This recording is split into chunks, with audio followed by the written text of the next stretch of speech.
です。悪性さらにやめがたし心は蛇勝ちのごとくなり、修繕も増毒なるゆえに、苔の行とぞ名付けたると、何万ダウス、何万ダウス、何万ダウス、何万ダウス。Well, good morning, everyone. Sensei, thank you very much for giving me the opportunity to be able to speak with everybody here today. I'm very happy to be here, very honored to be here. So thank you very much. My uncle Fumio was at Lethbridge, and he has returned to Japan, but unfortunately he passed away some years, 3 years ago. His heart, he had a pacemaker, and his heart was kind of weakened after that, and so he unfortunately passed away. But one of his sons, Koji, is still in I believe Calgary. I want to say Calgary. So I've been meaning to go to Canada someday. And when I was at Tacoma, I was meaning to go because it was right over there. But unfortunately, I only went once, and I was very impressed with the city of Vancouver. I even thought about maybe I should go to Vancouver. It's a very nice, beautiful place. So especially with the political climate right now, it's even more so. I'm thinking Canada is such a nice place. People there are nice, and so I would like to go there. But today, the title was Encountering Amida's Great Aspiration, a Shin Buddhist approach to current social issues. So I like to first talk about, it's like in two parts. I'd like to first talk about what Amida Buddha's great aspiration is. And then on the second half, I'd like to see how we could maybe implement that into kind of some of these social issues that we're looking at today. So what gives us the basis for Shin Buddhist social engagement? What is the Shin Buddhist identity in terms of ethics and social issues? And what I'd like to show is that the answer is not a simple matter of, as Shin Buddhists, we do this. As Shin Buddhists, we don't do this, right? You are a bad Shin Buddhist if you do this. You are a good one if you do this, right? Instead, the answer, I think, is far more subtle and nuanced, but nevertheless, it's very clear and focused.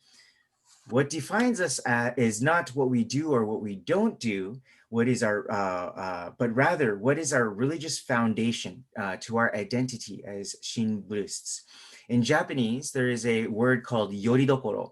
And what is our yoridokoro? If we define this clearly and maintain this focus on this point, then that will ground us in this world of uncertainty and impermanence. In essence, that will create a religious identity for us. So the purpose of today's talk, oh, was I supposed to go to the next slide?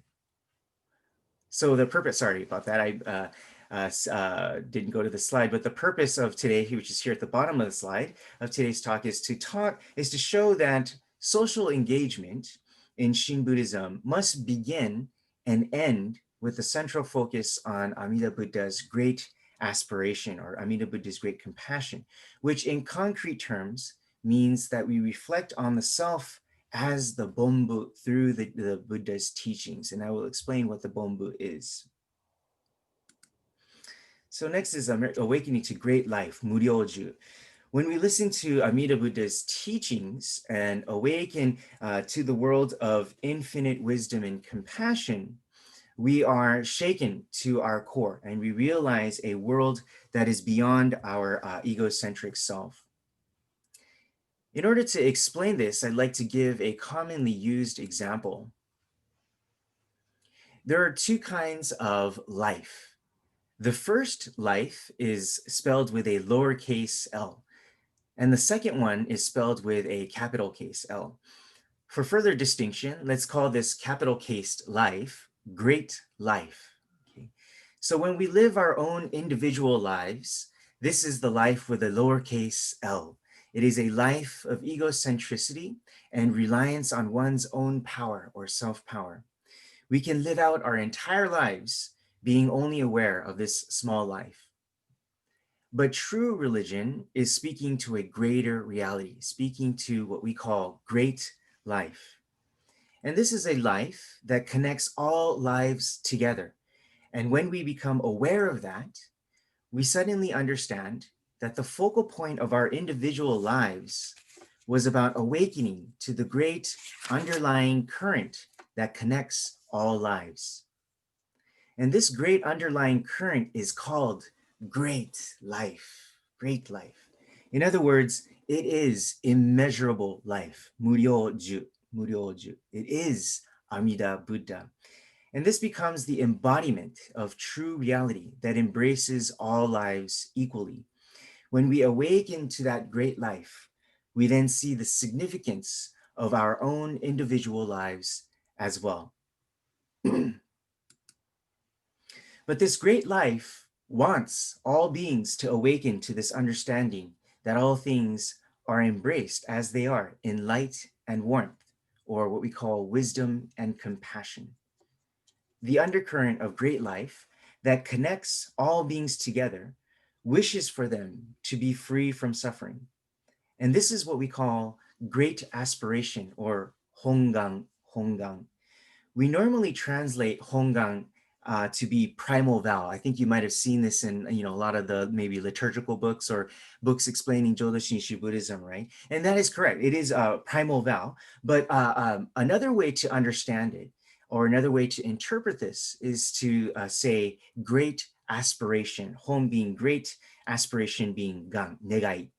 So the path to be free from suffering is found by awakening to the great undercurrent of all life, or Amida Buddha's great aspiration. So just to be clear, great life, the great undercurrent, right, that connects all lives through infinite wisdom and compassion, wants all beings to find true peace. And this is great compassion. So great life equals great aspiration. Now we live grounded in true reality. We now are grounded in the world of immeasurable life. Immeasurable life becomes our yoridokoro. As such, we are no longer swept up and tossed about by the whims of our contextual time and history, nor the place and culture that we live in. We now understand the famous quote in the Tanisho, which states, quote, "All matters without exception are empty and false, totally without truth and sincerity. The Nembutsu alone is true and real. Soragoto tawagoto makoto aru koto naki ni, tada Nembutsu no mizo makoto ni te oashimasu." In order to explain this, the Tanisho was actually a very, at first glance, it's very kind of hard to understand what the tiny show is trying to get at. So one example that I'd like to talk about is haiku, which unfortunately I didn't put this in the slides, and I don't know why I didn't do this, but the haiku poem goes like this: "Ne o shimete kaze ni makaseru yanagi kana. Ne o shimete kaze ni makaseru yanagi kana." And in the English translation is, uh, oh, grounded by the roots, leaving all up to the winds, stands the willow tree. Grounded by the roots, leaving all up to the winds, stands the willow tree. And to explain that very briefly, the willow tree looks very flimsy and it looks like it could break very easily, but the roots of the willow tree are very, very strong. And it's not what you can see, it's underground, right? But so when the branches sway to and fro from the winds or from the thunderstorm, it looks like it's going to break, and it's swaying and it's swaying, and it just looks like it's going to give out, but it doesn't. It doesn't give out because the roots ground this tree very strongly. So those roots become the yoridokoro of this willow tree. What is our yoridokoro, right?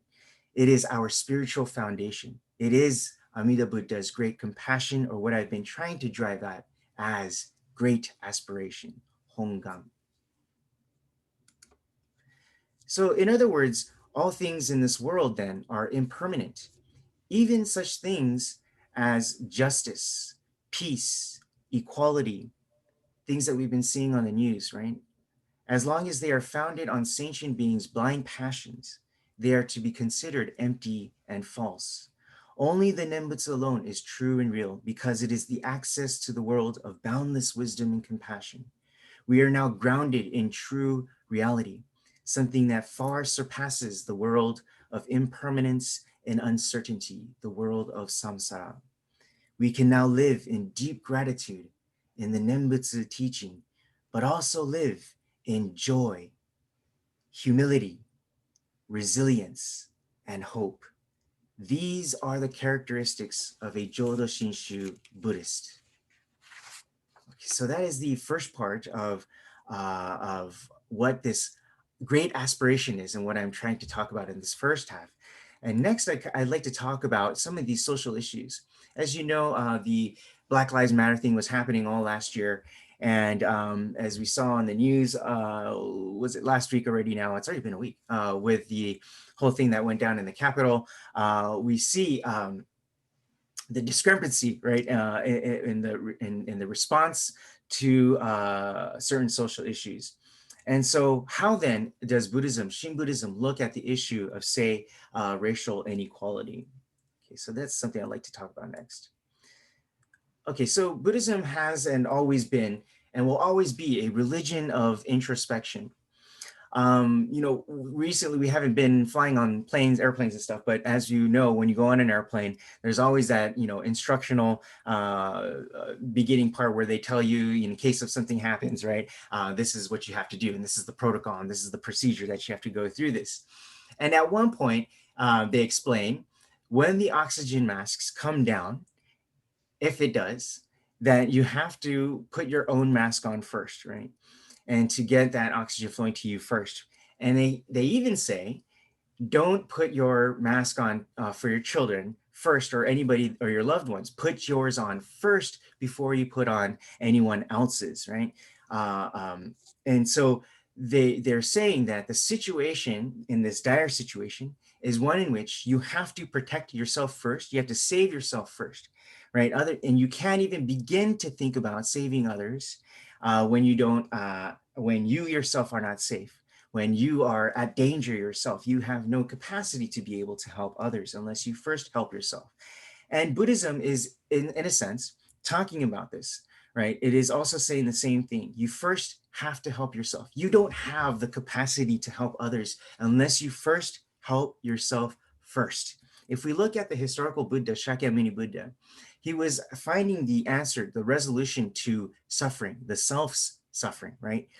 He wasn't really engaged in social issues or these things, right? He was interested in resolving the issue of ku, suffering, and that ku meant, in other words, his own mortality, his own death. How do I resolve this issue of my own death? Is what Shakyamuni Buddha pursued. And this is what later became known to be as Buddhism, that which resolves this issue pertaining to the self, right? But that then has social ramifications thereafter, right? But we can't get it twisted, the order wrong. We have to understand that it's first about the issue of looking at the self. And so Buddhism has, and it always will be, a religion of introspection. The problem is always about the self. If one does not see the self as the problem, that only means one thing: one hasn't looked hard enough. It's always about the self, introspection. So when it comes to race issues and racism, we first have to examine ourselves. It's easy to point the finger at other people and say, that's the racist, right? That's the bad guy. Those are the bad people, right? And so in order to explain this a little bit more concretely, I'd like to give you a bit of an unorthodox example to do so. Okay, and is this movie Scarface? Okay, how many of you have seen this movie? I just kind of want to get an idea of how many. Okay, okay.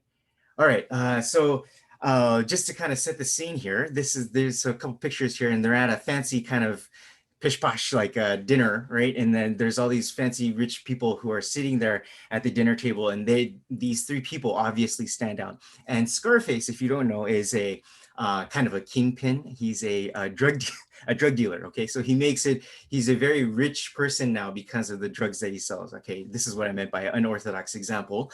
But there is a point to this story, I promise. So in this scene, there is his wife there, who is Michelle Pfeiffer. She plays that role, and Al Pacino plays Scarface, right? And then his friend is there too as well. And so I will attempt to enact a scene from this, right? And so he says the following: "You people need someone like me, someone to point the finger at and say he's the bad guy, right? So what does that make you? Good? No, you're not good. You just know how to hide. So say goodnight to the bad guy, because it's the last guy you're gonna see like me." End scene. Anyway, that's the scene that I kind of wanted to talk about.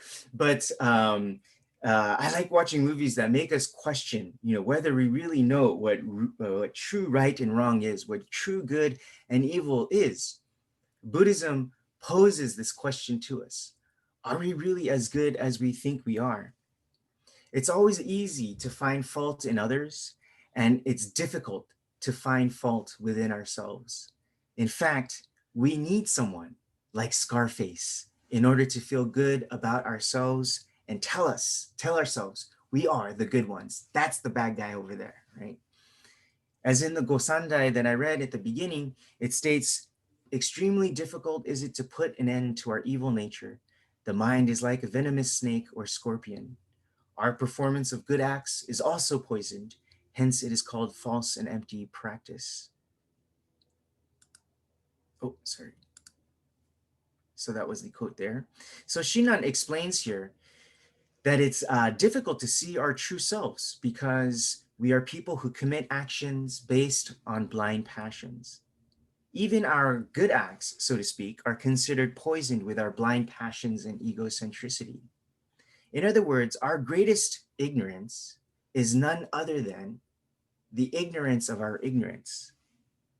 And when one of the best ways, and one of the best ways to cover up our ignorance is to blame other people and find fault in them. We make others carry the weight of our ignorant selves. Right? So what Shin Buddhism teaches us is that there is a part of ourselves that we don't want to see.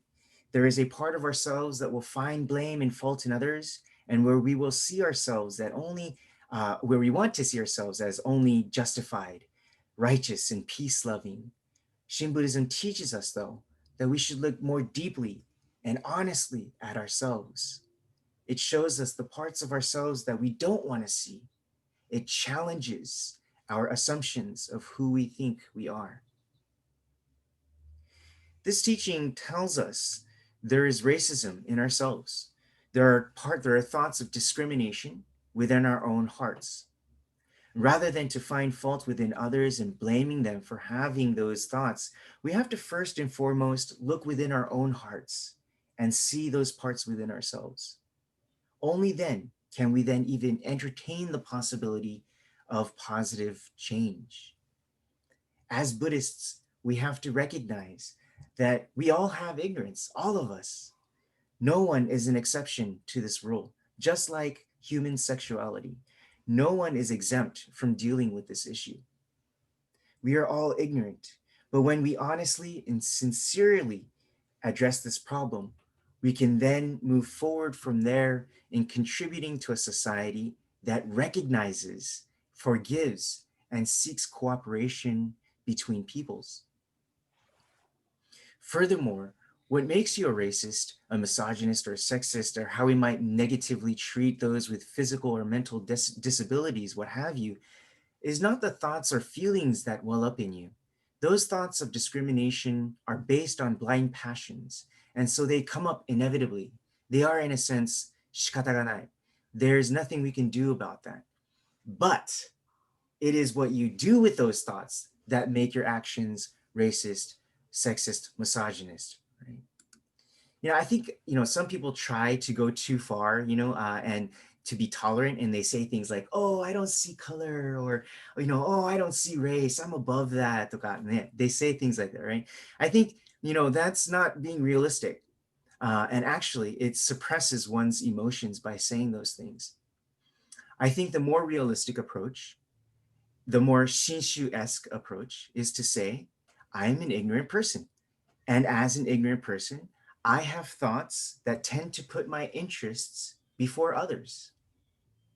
I have feelings that will try to validate my own experience over others. I have a heart that tends to prioritize my concerns over that of others. And because of this, I am prone to hurt others, blame others, judge others, and ridicule others. But because the Buddha Dharma teaches me about the human nature, or about the nature of human existence and human ignorance, I now know that I have to be careful about my ignorance and know that I can make mistakes from time to time, even though I try to be conscious of my limitations. I also know that others can make mistakes from time to time, and that I should not be so unforgiving of others. I know that we are living in an age where the Black experience is not my experience, but that I need to try and see things from their perspective. I need to be open to other people's experiences, such as those in the LGBTQ community and other minorities who have been oppressed in many ways. I know that I am not perfect, but as a Shin Buddhist, I will try and work towards building a world that realizes that all beings are embraced by Amida Buddha's great wisdom and compassion. There is in Japanese the Jodo Shinshu no Seikatsu Shinjo, Jodo Shinshu no Seikatsu Shinjo, which is translated as the Jodo Shinshu Creed. There's 4 points, and in the last point, the fourth point, it states the following. I rejoice in Amida's wisdom and compassion. I shall respect and help my fellow beings and work for the good of my community. 一つ、みおとけの恵みを喜び、互いに敬い助け合い、社会のために尽くします。Right? We need to seriously think about what this means as Jodo Shinshu Buddhists. For me, this means that when we awaken to the benevolence of Amida Buddha's great aspiration, or Hongang, we gain the confidence, the hope, the audacity to work towards a society that tries to emulate or approximate the Buddha's great compassion. So, Black Lives Matter. And all lives won't matter until Black lives do. Why? Because when I recognize my own ignorance when it comes to racist thoughts or discriminative thoughts, I come to understand that we are all a part of a great dynamic reality that embraces all beings.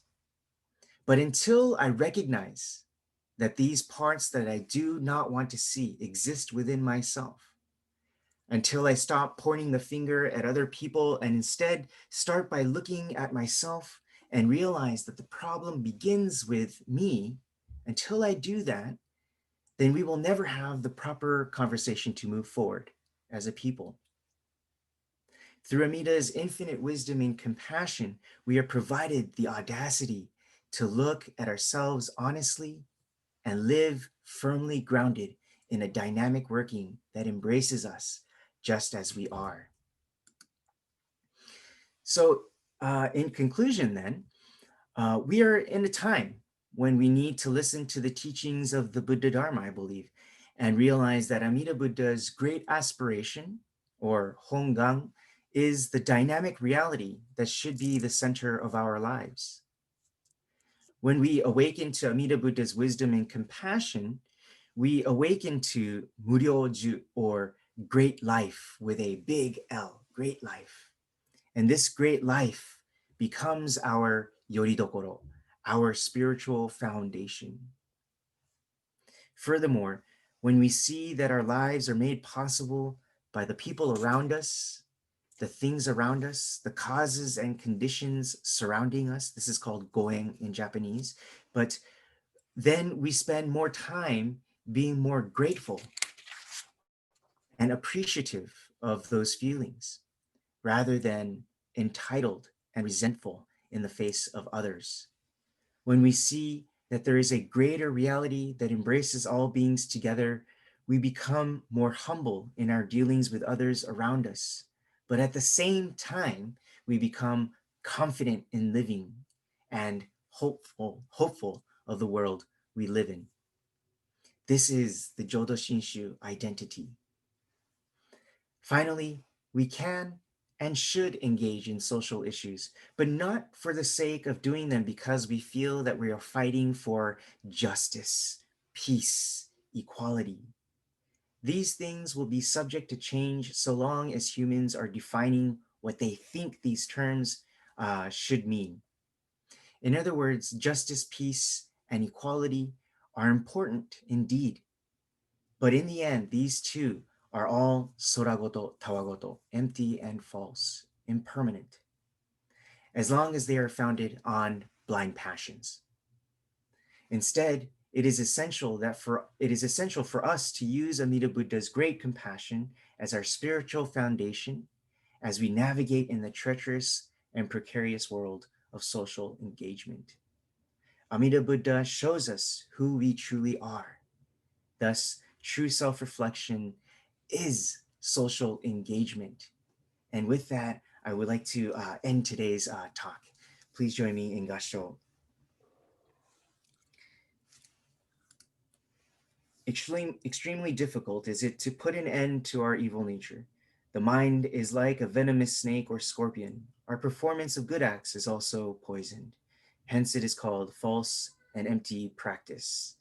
Namo Amida Butsu. Namo Amida Butsu. Namo Amida Butsu. Namo Amida Butsu. Namo Amida Butsu. Namo Amida Butsu. Okay, great. Okay. Thank you very much, everyone. What I'd like to do now is, first of all, thank you, Miyaji Sensei, for that very thought-provoking as well as informative discourse. And at this time, I'd like to open it up for questions or comments. And so that we don't get everybody talking at once, if you could just keep yourselves on mute, and when you have a comment, just either raise your hand or unmute yourself just when you're about to, if you have a question. So does anybody have a question or a comment for Miyaji Sensei? I know there's a lot of information to take in there. One thing I should let you know is that I have recorded this, so I will upload it onto our website, stisten-temple.ca. And if you go onto our website, there is a link for Dharma Talks, and I will upload this later today. I forgot to start the record button, but I got it right from the beginning of Miyaji Sensei's talk, so that's the important thing. So if you wanted to see it afterwards again, because there's a lot of material there. So does anybody have any questions or comments?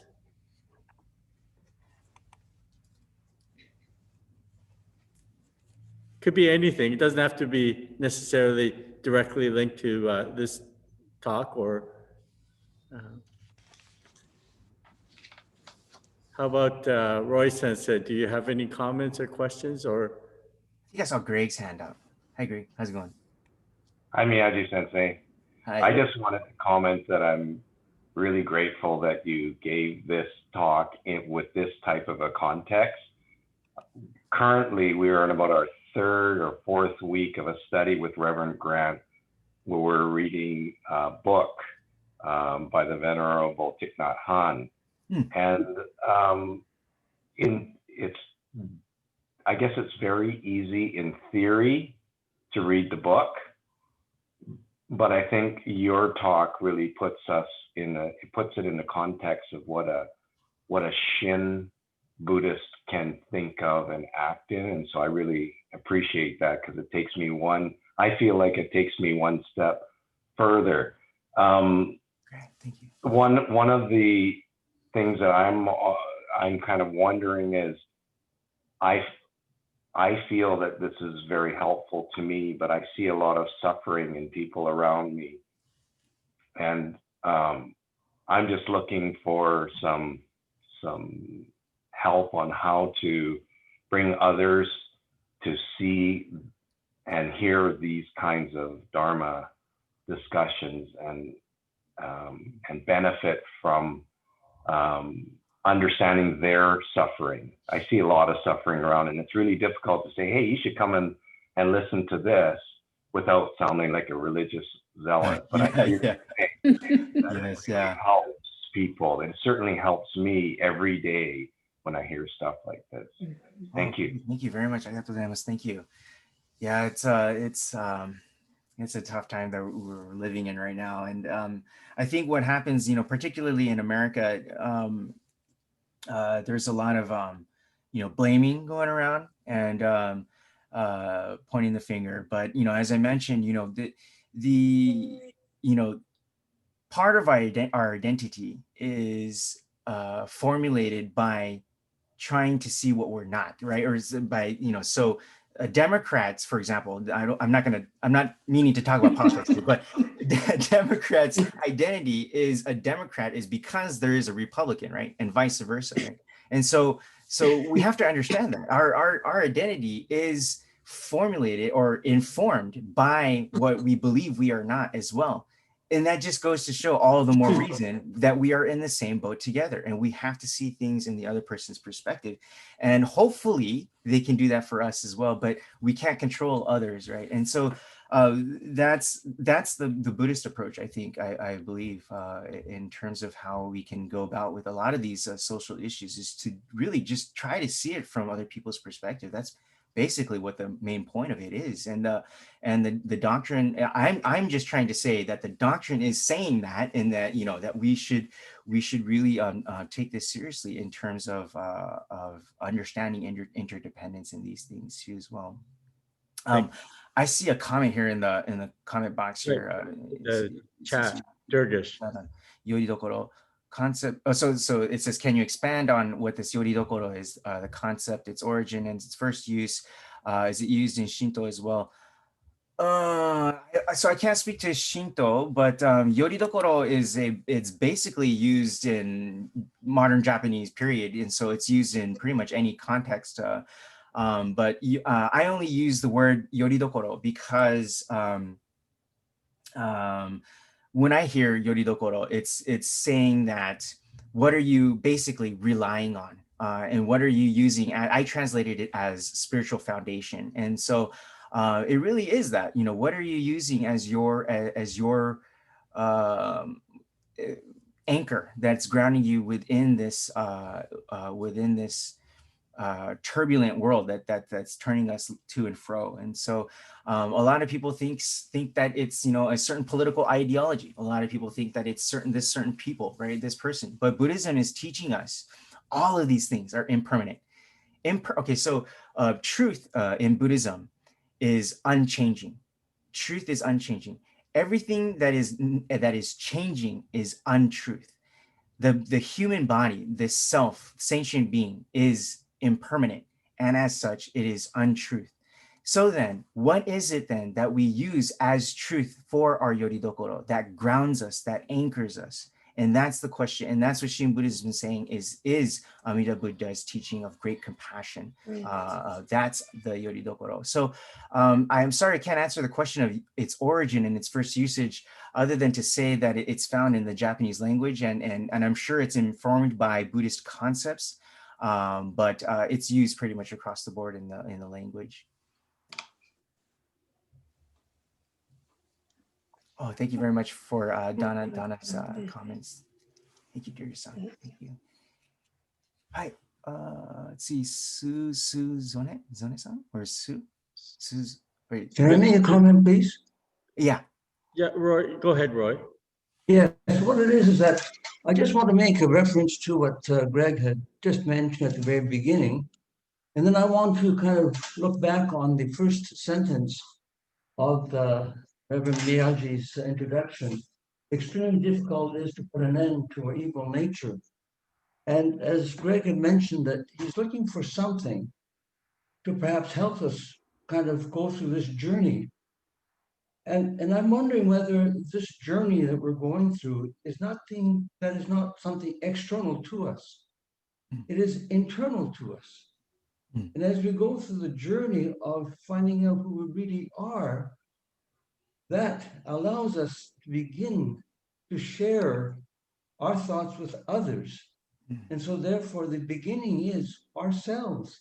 And as we truly understand who we really are, I believe then that our energy allows us, it just spontaneously allows us to expand that with and share with others.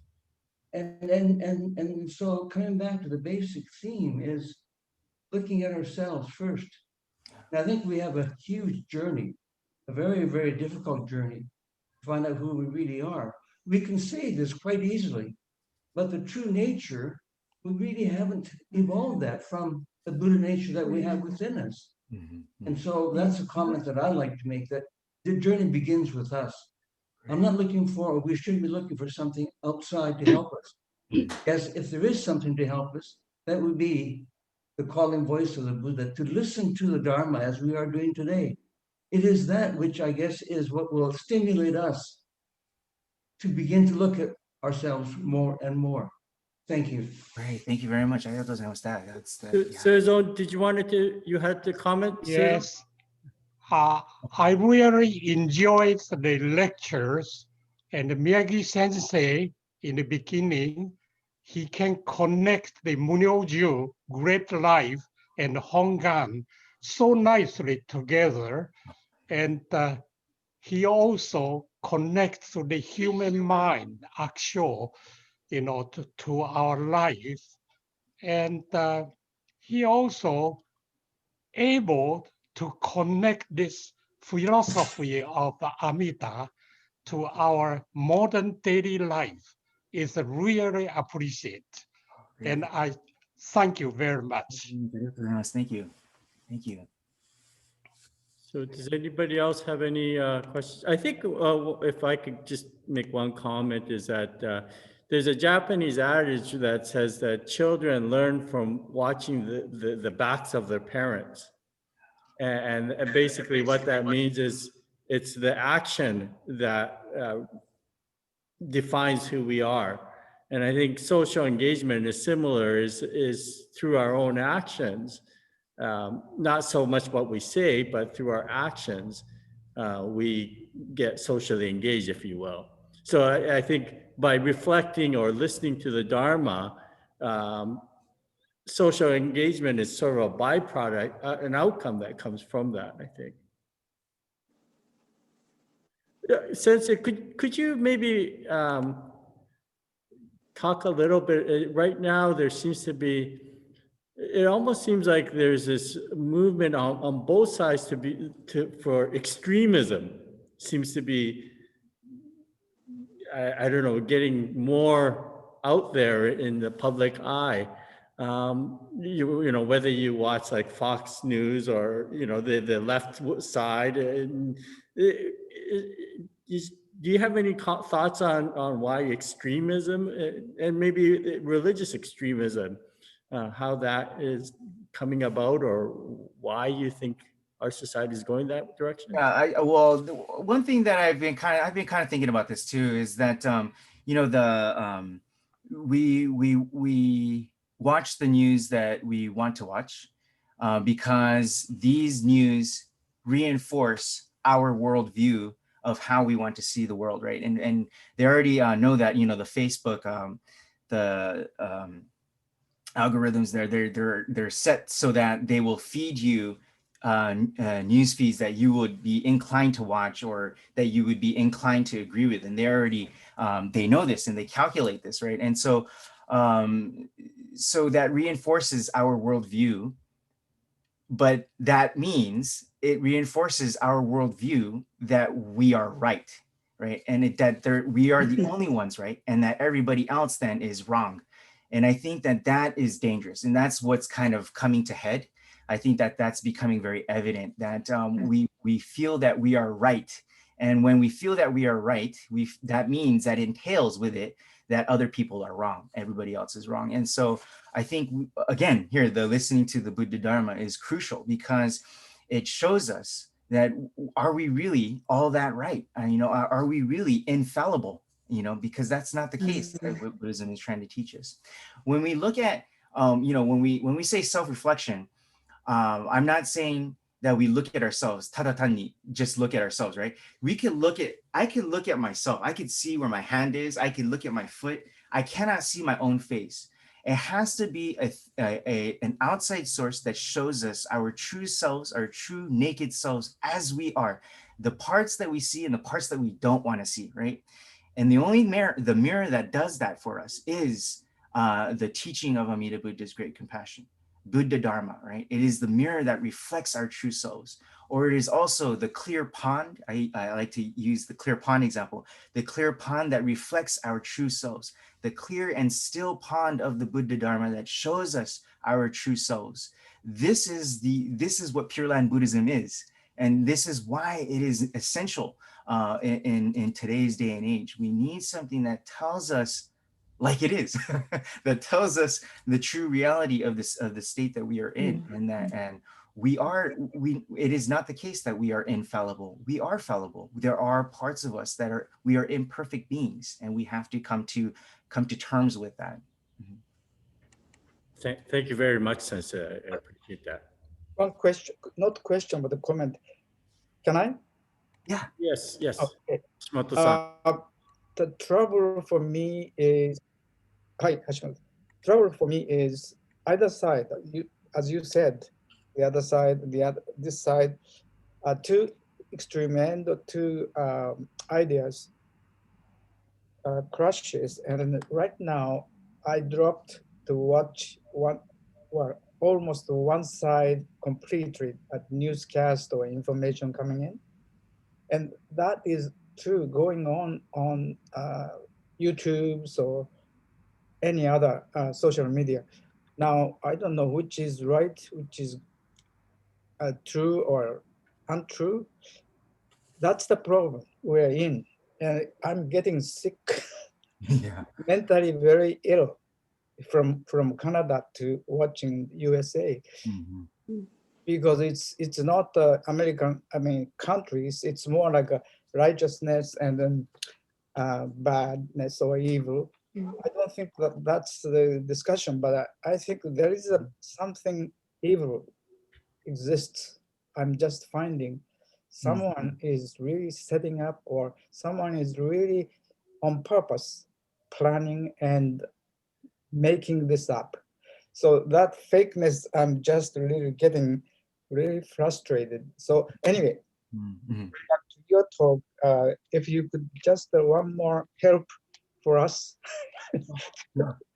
about self-reflection versus social engagement. Just a little jumping for me to jump over to something new idea here. I'm not explaining well, but anyway. You're talking about the connection between self-reflection and social engagement is what? Yes. But the first question was, which is right, is the total question. Either way is not the right, or both. It's just confusing the truth. I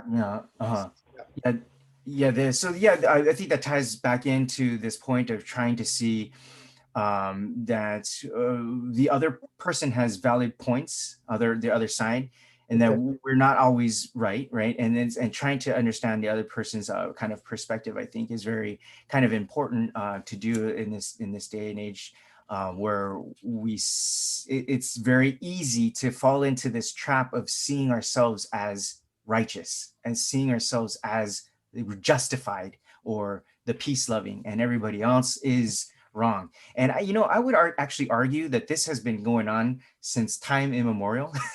It's just that it's very, very clear right now that that's coming out, and that's very evident. There's a lot at stake here with our country, or the U.S. In this idea of the infallible egocentric self, and I think the problem is recognizing. The problem is not recognizing that there is a problem. I think we are, so as I mentioned, we are ignorant of our ignorance. I think that's the main problem, the ignorant of our ignorance. I think, and that's what Buddhism that's what Buddhism is trying to get us to understand, the ignorance of our ignorance. And so when we do that, and hopefully if everybody can do that, then we can live in a society where we all kind of see each other as imperfect beings, and we're really all just trying our best. We're trying to make it, right? And so that we need to cooperate with one another to try to get through this difficult times. And when we see the self as ignorant, then we can move towards that, I think. there is no compromise in this society right now. Yeah. No compromise. Yeah. Yeah, Mhm. that's the problem. But you're telling us to compromise. Yeah, that would be. No, no, oh, But well, compromise in the sense of not seeing ourselves as these perfect beings, Yeah. right? Yeah, yeah, yeah. Yeah. thank you. Thank you. Sensei, Hi. hello. When we hear a lecture like yours, we could be introspective and say, ah, yes, I understand. Mhm. And then you watch social media, and it's so easy to start pointing fingers Yeah. and blaming Yeah, yeah. and saying, what is he talking about? What Mhm. is he instilling? And I just feel like we just keep flip flopping Yeah. from Yeah. being introspective to pointing the finger. Yeah. でもね, that's been going on again since time immemorial because, you know, I suppose. when I was a student in, or, you know, when I was growing up and I went to Sunday services, the temple and all that stuff, you know, first of all, I went there because I was forced to go to the services, and I would sit there and I would listen, and then I'd be like, oh, you know, and then sometimes I'll listen to the Dharma talks. And then when I listened, I was like, oh, you know, naruhodo ne, oh, that makes sense. And then as soon as you step out of the hondo, everything Yes. goes right out the door, right? Everything goes right out the head. And so that's そんなもんなんですよ. That's the way it is. That's what it means to be Bonbu. And then, but Buddhism is saying that that's the case, but every so often we're stopped in our tracks while we're out there, and saying, you know, it's saying, ちょっと待ってよ, is this the right way of looking at things, you know, or, you know, what does the Buddha Dharma tell me to look, how to look at this in a more positive or a more kind of fruitful way. And so that's what Buddhism is about, you know, I think, you know, because we can't always be, you know, trying, and how do you say it, like these good Buddhists in everyday society. It's very hard to do that. Yeah. And that's what Buddhism is also trying to say too, is because of the blind passions that make it very difficult to see and implement these things at all times in our lives, you know. And so that's why we shouldn't be so unforgiving to ourselves or set these high expectations, right? But Buddhism is asking us to be realistic, I think, with ourselves and just try our best, basically. There's another comment on the chat. Oh, hi. How do we start on self-reflection? What are the questions we should be?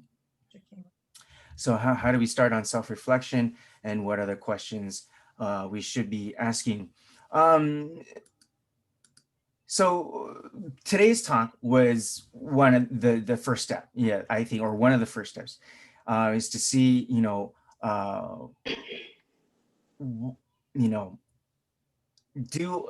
do I do things that tend to put myself over others, right? Do I have moments in which I am doing the things that I am accusing other people of? That's kind of the first way to start. I would say the way to kind of the self-reflection is done through listening to the Buddha Dharma, right? And it's done, the Buddha Dharma, you know, going to Sunday services, or what we call chomon, it's listening to the Buddha Dharma. It's weird because, you know, it doesn't like hit you at once and all of a sudden you become like this, like holier than thou, you know, kind of person. It kind of, the Buddha Dharma has to, we use the word kunju, which means kun is kaori, or kun is like what's the English translation of kun? It's like, if you could think of incense that saturates the clothing so that the clothes smell like incense after a while, over time it starts to seep in, right? So the Buddha Dharma over time starts to seep in and nurture us, to bring us to awaken to the truth of the Buddha Dharma. And that takes time, because in part because the experiences that we live in life become the way we verify the truth of the Buddha Dharma. And when we the more we experience in life, the more we understand that how Buddha Dharma is speaking the truth to us. And so it takes time. And that's why a lot of times, you know, when I was at Tacoma, we get these, the UW Tacoma campus was right down the street from us. And so we got a lot of college students that came, you know, to Sunday services, you know, and I know what they're looking for. They're looking for this kind of like quick fix, kind of like, give me the quick rundown of Buddhism, and I want to be enlightened, and I want to walk away thinking I have a new outlook on life, right? But that's not the way that this works. It takes time. You have to be a part of the Sangha. You have to be part with, you have to go through the struggles with everybody in the Sangha. And over time, the Nimbus teaching will start to take root in you and nurture you, what we call. I don't know if I kind of went off on a tangent there. But. No, I think that was very good. Thank you, Sensei. I also wanted to point out Rinyo Shonin's comment about the basket. And here there was a student who came to Rinyo Shonin saying that his mind was like a basket, and that when he was listening to the Dharma, it all made sense. But as soon as he left, just like the basket taking out of the water, it all went out. And so Rinyo Shonin told him to immerse the basket in the water, meaning that you have to immerse yourself in the Dharma. And I think from that perspective, in a sense, this COVID-19 pandemic has allowed us to immerse ourselves even more so in the Dharma. I don't know how many, I see so many of you now, maybe 2 or 3 times a week on the Zoom format, but nonetheless, we have much more time to reflect on the Dharma and hear the Dharma. So I think we are immersing ourselves more so. And as Miyaji says, it pointed out that as we immerse ourselves, it slowly seeps into us. So it penetrates us to our cores. So with that, Sensei, is there any last words that you? I think Greg had one more comment here. Or a question or a comment? Yes, Sensei, thank you. I just wanted to make a comment about the last question, which was how do we start with self-reflection? This is one thing I find really the most difficult, and the thing that I don't do that probably might be the way to start real true self-reflection is when I feel some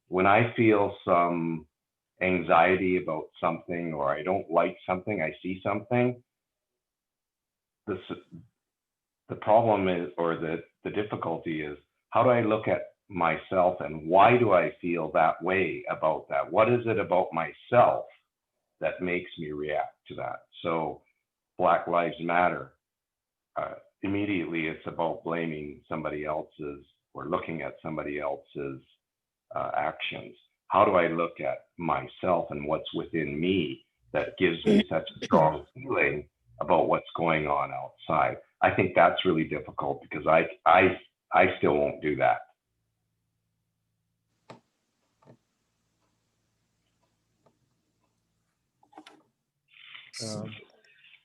So Sensei, is there any last words that you would like to? No, I hope Okay. I don't know. I don't have all the answers, but I hope I was able to kind of provide some kind of idea of one approach of how Jodo Shinshu might look at the issue of race and inequality. I think the most important thing would be, Amida Buddha's great compassion, the teaching of this great aspiration, and what this means, I think, is something we have to keep within ourselves. And this would be our, yoridokoro. And as it becomes our spiritual foundation or yoridokoro, it sets the identity of what a Jodo Shinshu Buddhist is. I think another question right now, I don't mean to go off on another tangent, but I think another question that I get and another question that I see is, what is a Jodo Shinshu Buddhist, right? We know what a Zen Buddhist does. We know what Tibetan Buddhists do. What was the other one? Anyway, the other schools of Buddhism. But what is a Jodo Shinshu Buddhist? And I think that's a point that I really wanted to hit too, as well. in this. And I think if we have our yoridokoro, a firm grounding of centering on Amida Buddha's great compassion as our teaching that is the core, then it will naturally bring about what our Jodo Shinshu identity is. Yeah, thank you. Thank you very much, Sensei. I also wanted to acknowledge today, normally, if we had people here in person, we do have with us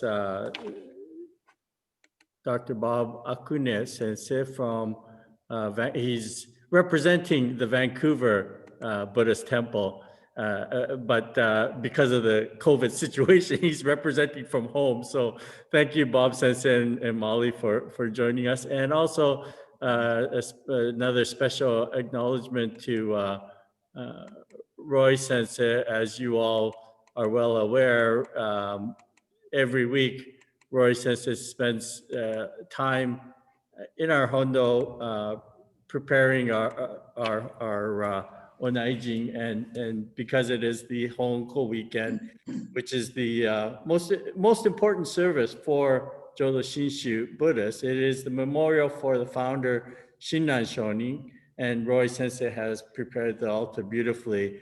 I really wish you could all be here in person, but thank you, Roy Sensei, for your ongoing assistance and services. Please join us tomorrow as we will have our Hoonko service.